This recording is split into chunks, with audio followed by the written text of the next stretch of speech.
Last week, we wrapped up an amazing 2-part episode with my good friend Georgia, who shared some valuable tips on how to take care of our bodies as women when it comes to health and fitness. It was such a great conversation, and I hope you all found it as insightful as I did. It actually motivated me a little, and I did find myself in the gym.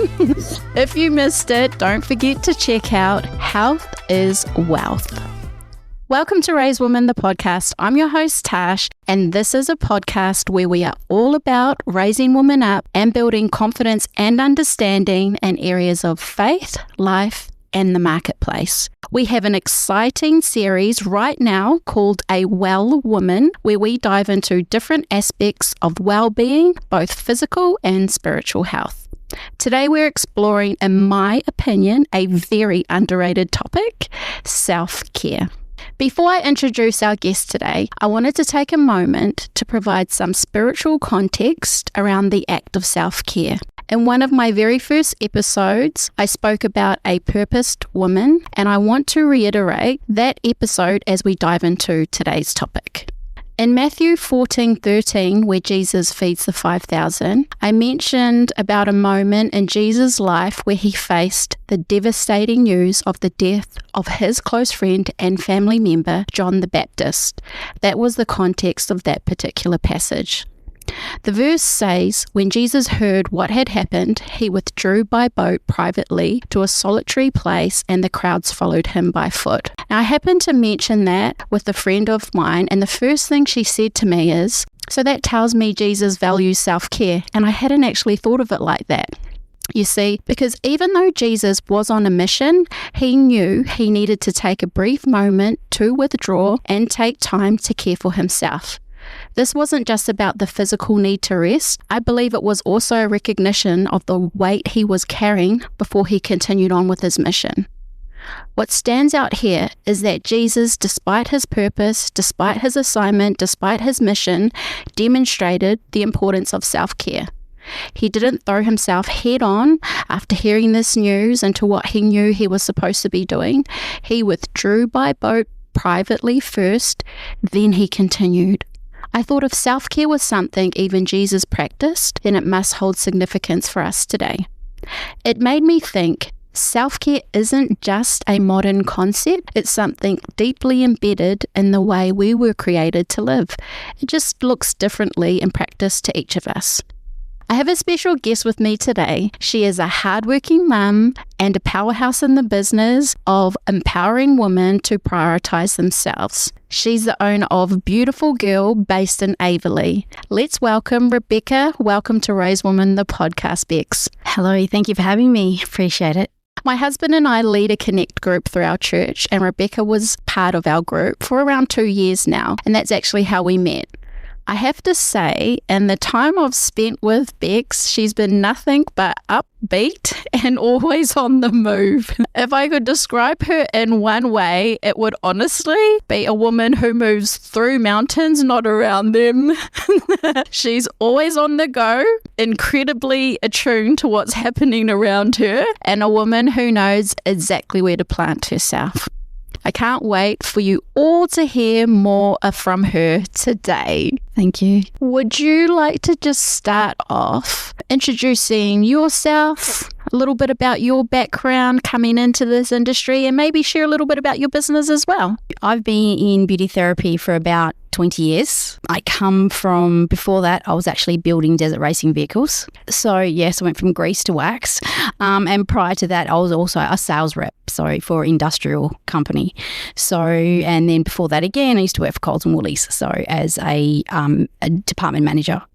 So I've done quite a few various things, but one day, I'm a God girl. So one day I was chatting away to God as usual, and I said to him, I need to do something new. I want to do something. I don't know what to do. And all I heard was beauty therapy. My response to that, as usual, is no, I don't want to. But why? I want to do something else. But I listened, and I did a year's course in 5 months while I was working 2 jobs. And raising 2 children by myself. So I just nutted down and did what I need to do. So that's how I got into it. Of all the different areas you could have gone into, why skin therapy? Because I'm getting older. Help. No, professionally, you would call me an esthetician. However, I do, waxing, tinting, tanning and all that kind of stuff.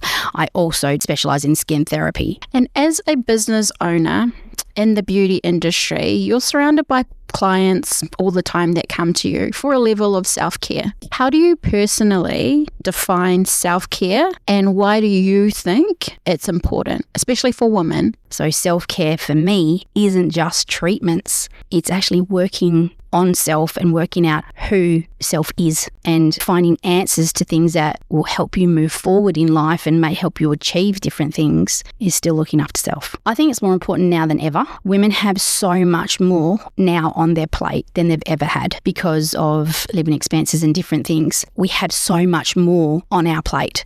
We have so much more pressure. We have to divide ourselves so much more in wives and mothers and caregivers and then housekeeper and all these other different things. So taking time out for self is vital because we get so lost in what we are doing. Well, I used to get so lost in what we're doing that taking time out allows you to reconnect with self. It allows you to just breathe for 5 minutes and realize there is more to you than just all the other things that you do. And while they are massively important and to do them well, unless you are also connected to self, I don't believe you can do those things or, wear all those different hats, so to speak, as well as you can without the self-care. What are some things that you absolutely love about what you do and offer? I love people, so I love the connection. I love building the relationship. I love helping. So while I might be doing something so simple as waxing somebody's lip, that makes them feel good. They've had their time out. They've been able to rest for 5 minutes and do, self-care is, like I said to you, about self and care, and that makes you feel good. I can also help, which quite often I do. They call me their therapist because I can help in other areas. I have a lot of people that come in and will discuss their lives. What are some easy, accessible self-care practices that you personally believe every woman can incorporate into a routine? I think that women make it very hard for themselves. They overthink a lot of things and they overdo a lot of things. Skin treatments, for example, or skincare at home. It doesn't have to be as hard as a lot of people think. It can be super simple. You don't have to sit there and overdo. A lot of people overthink what they're doing. Double cleansing, serums on the skin, and some moisture. And that's it. That alone can make you feel $1 million. Put some vitamin C on your face, put some hyaluronic acid hydration, and then obviously hyaluronic acid needs to be trapped in. So then you stick some moisturizer on. It doesn't have to be all rubbed in. Go and then have your cup of coffee. It'll soak in. You don't have to spend 20 minutes in the bathroom doing all the steps. You can literally just slap it on your skin and walk out. A good thing to think about and remember is you shed 1 million dead skin cells every 45 minutes. So you want to wash them off. So most people understand double washing their hair, but they don't realize to double wash your face. So when you wash your face, you're washing either the makeup off or the sunscreen off and the dead skin cells off. And then the second time you wash your face, you're then washing your skin, right? So then that helps remove excess oil and things from your face. Do you just want to elaborate on what you do on a deeper level beyond physical care to nourish your emotional and mental health? For me, self-care and for my mental health is to always be moving forward, to grow and to learn about self. Chatting to God, working out, getting revelations, getting answers, and then also having people around me who also help encourage me.